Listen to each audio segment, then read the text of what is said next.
When you got married to Marlon, did he tell you about his condition? So I wasn't very sure about the future. I didn't really understand how much of time we would have together. But I really loved him, and he cared a lot for me as well. And from our time together, we seemed so well matched. So I was happy to take the leap without really understanding much about what the future would hold for us.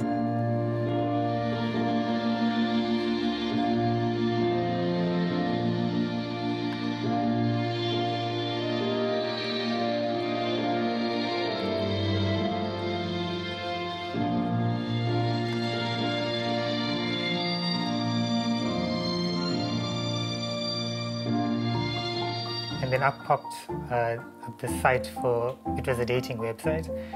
And I said, no, maybe I'd just try to meet a friend or two and see how things go. You generate a profile, and then you generate your ideal match, and then it pairs you up against people. And I just put in what I was looking for in a partner, and Veronica's name popped up. She was called Miss Sunshine at the time. Oh my gosh, he told you! He told me. He told me you were Miss Sunshine, but you look like Miss Sunshine. And I just started chatting to her. I mean, I didn't want to meet someone at a bar or something like that. That is not my type of scene. And then when we finally decided to meet, and one thing led to another. It was a short period of dating, and then we got married. That's an amazing story, you know. Yeah, it is. From the onset, she was aware of everything, and she accepted me for who I was. Pink candle. Yes, good. You were 26 years old when you discovered you had a problem. It started about 2 years before, I think. I started to get ill at work, and there was frequent visitations to the doctors. And then I started to notice that I was feeling tired all the time, and even a little bit of exertion would cause that tiredness and that fatigue. And then I knew something was wrong, but I just put it down to being unfit. So I started going to the gym, and that didn't work, and that didn't help either. And then just before I was diagnosed, I passed out in the lounge.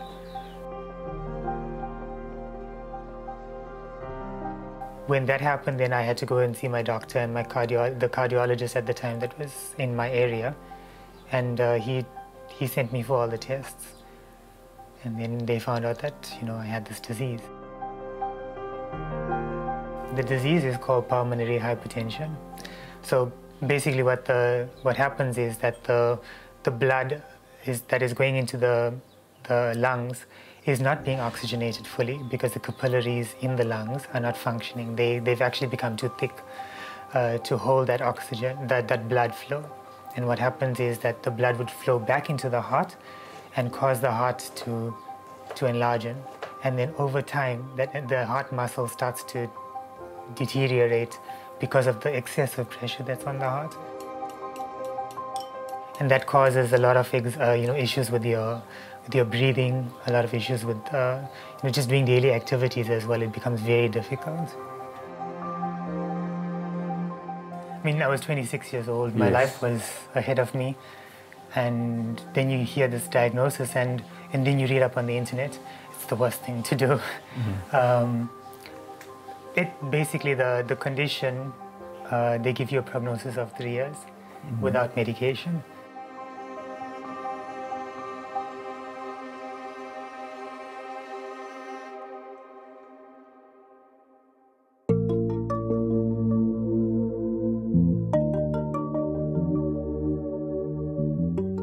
Can you describe your love for Marlon? Never been asked something like that before. I would say it's deep and abiding.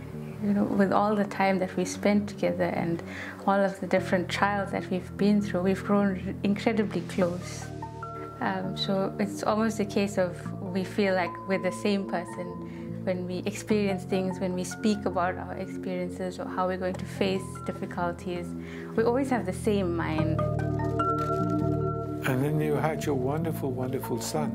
Yes, he did. He has no knowledge of his father's illness. I would say that he understands that his dad is sick. Yes. Because a lot of the things that he does, like he has a little watch that he puts across his face, and he says that's his oxygen. And whenever we go anywhere, he thinks we're going to the hospital or to the doctor.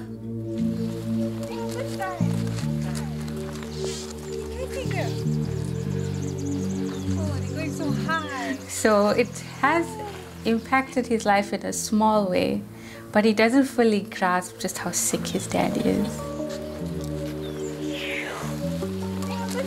The reality is that this is what we are faced with.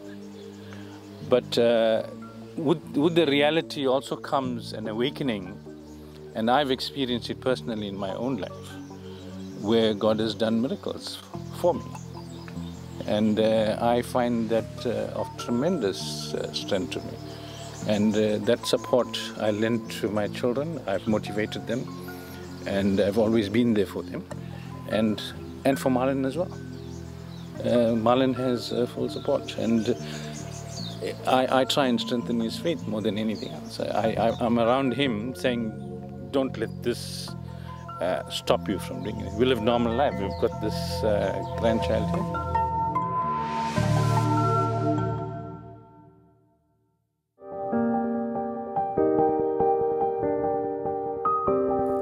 Wel, as die vraag is hoe lang gaan hy nog lewe, dis is onmoontlik om te antwoord. Want niemand weet hoe lang mense gaan lewe nie. Maar die een goeie ding is, hy is nie verskriklik vinnig besig om agteruit te gaan nie. Maar hy gaan steady agteruit. Elke maand as ons hom sien, is hy nie so goed soos wat hy was nie, en sy toelatings vir intraveneuse medikasie word al meer frequent, en die tussenposes word korter en die verblyf word langer. Dis alles slegte tekens.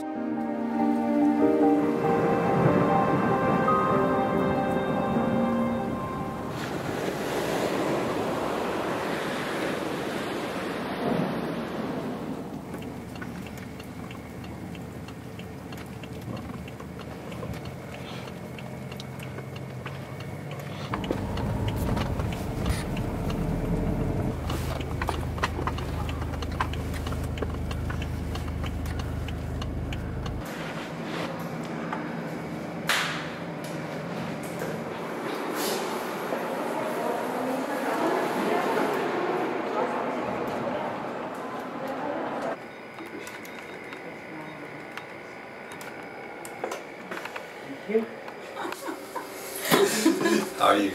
Okay. Great. Please. So I've been on that medication for quite a while now, almost a month. Yeah. Yeah. And your sugars have been well controlled? Yes, just to be honest, they're still looking really good.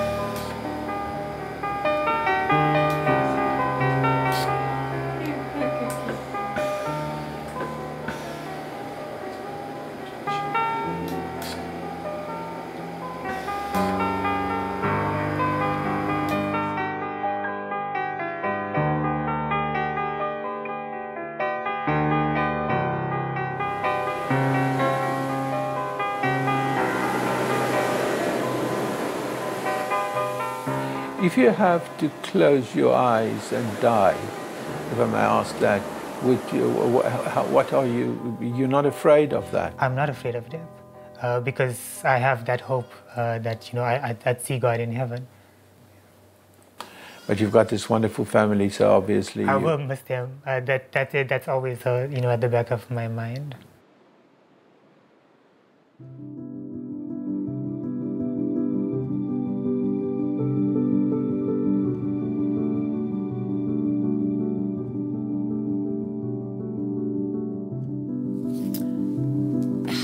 Yeah, it's difficult to be positive with when you think you're going to die every day. you know, you're waiting for death to come and take you home. And I see now that he's starting to struggle. He's losing weight. He's retaining water. Yeah, he's really starting to battle, and it's just quite emotional for me because that takes me right back to where I've been. They put me on the list when I was 28. 28? Yeah. Why not before? You've got to be sick enough to go on the list. Okay. You know, if you've got to lose a certain quality of life, you know, you can't just go on the list because you're sick. Yeah. You've got to really lose quality of life. You've got to stop working. You've got to, you know, I was in bed all day. Marlon is one of the patients on the priority list at the moment. What is his prognosis at this moment? That's so hard to say because he's coped so well for so long. He's had a bad year in 2018, so he's been on the priority list consecutively for 162 days currently.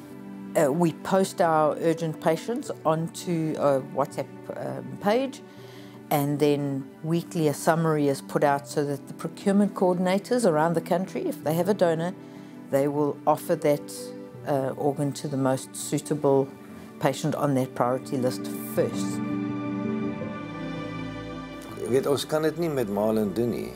Net longe insit nie, want soos wat ek vir jou verduidelik. Ja. Sy hart het klaar verby die point of no return. Ja. Nee, die probleem, die druk in sy longe is so hoog dat die hart kan nie daardeur die bloed daardeur pomp nie. Jy kan vir hom nog 2 longe gee en nie 'n hart nie. As sy hart nie al versaak het, maar sy hart is verskriklik sy hart sal nie herstel na die operasie nie. Baie mense met pulmonale hypertensie kan net 2 longe kry en hulle doen baie goed, maar dan moet die hart nog weer kan herstel. Die moeilike ding is om vir hierdie mense 'n skenker te kry. En ongelukkig, soos wat jy nou weet, in hierdie land is orgaanskenking is maar die vergete neefie van medisyne. Jy weet, mense wil nie organe skenk nie, mense weet nie genoeg daarvan nie. Andersins as in Spanje wat jy skenker is, tensy jy sê nee, jy wil nie een wees nie. Maar dit is alles die werk van die media en is die werk van die orgaanskenkingsverenigings. Ons dokters kan maar net sê, julle doen goeie werk as julle vir ons meer skenkers kan kry. So my prayer is, Lord, I want you to give him strength, number one, so that he can function as a father, as a husband, and continue his normal life, which he's doing. And we want you to do something for that, you know, to get him a pair of lungs and a heart, right? Now, that's I can ask for. The Bible says that we can ask God for anything. As children, according to his will, it will be done.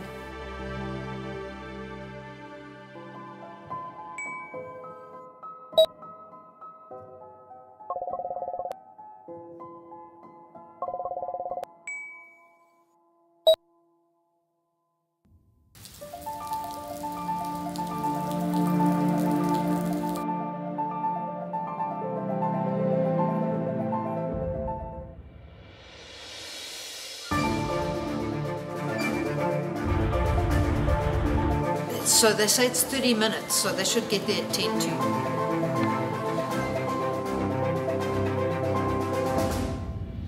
Do you know if they've taken off yet? Delayed by 21 minutes.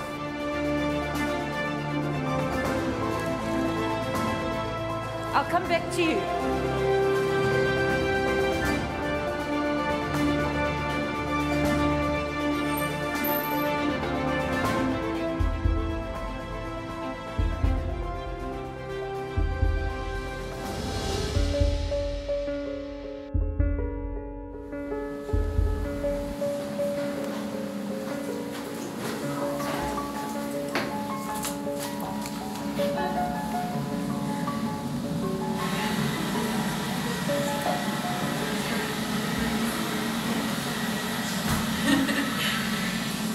Tears? Yeah, the most tears of joy, yeah. Tears so much of emotion.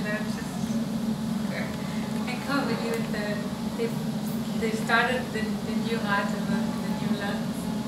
They're beating in his body. It's working beautifully. He's doing so well. We're so close now.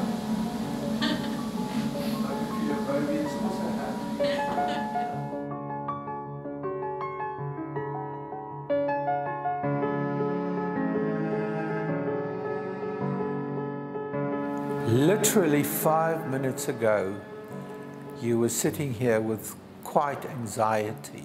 And then Cindy Goldie came in and she hugged you and she said it all fitted well. And how did you feel? It's so hard to describe. It was a huge wave of relief because it's the first real update we've had of the actual operation.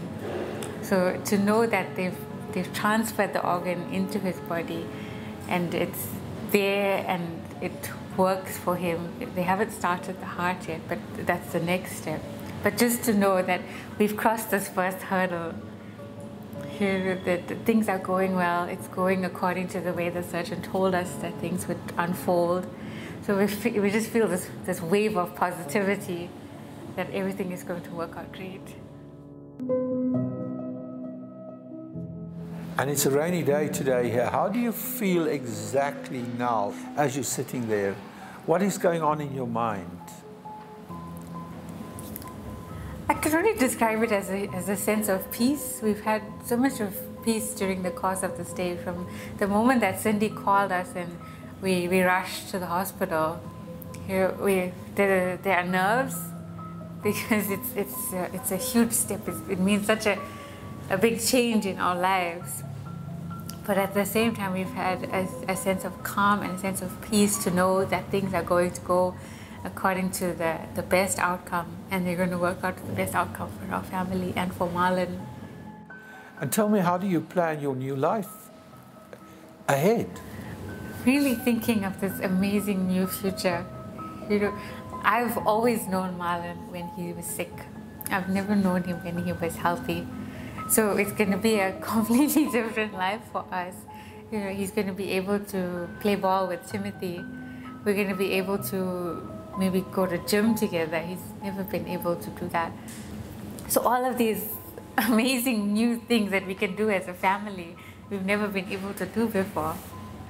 It's just so huge. I can't I wish I had words to describe how big it is, but it's beyond me. If you have to visualize a moment in your life where you're going to meet the donor family, how would you approach it? I would probably cry because just that outpouring of emotion, you know, have so much of gratitude and so much of thankfulness because they've done for us what we would never ever be able to do for ourselves.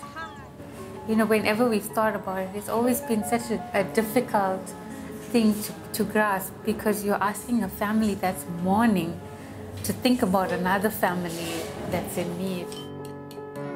You're asking them to put someone else's needs above their own at the time of such great need.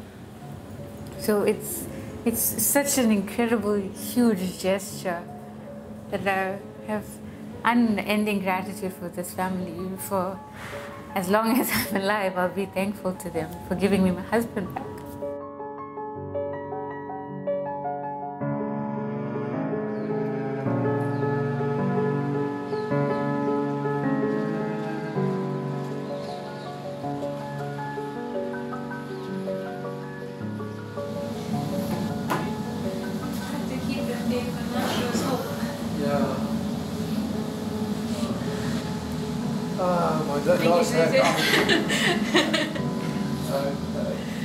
Thank you.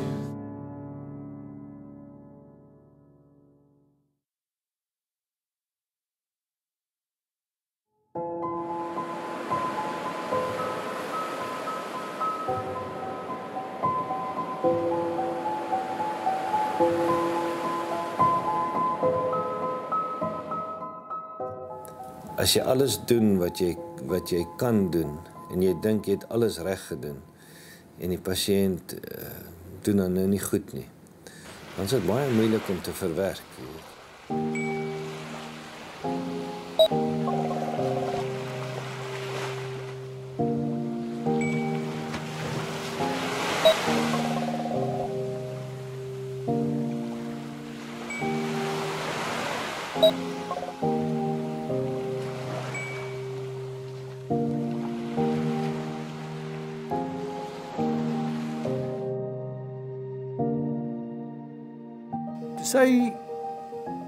To say goodbye to Marlon Moodley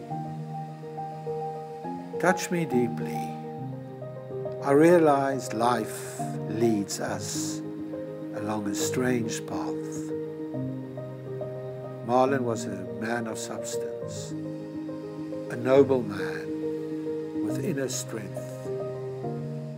He closed his eyes and followed the path he was meant to follow.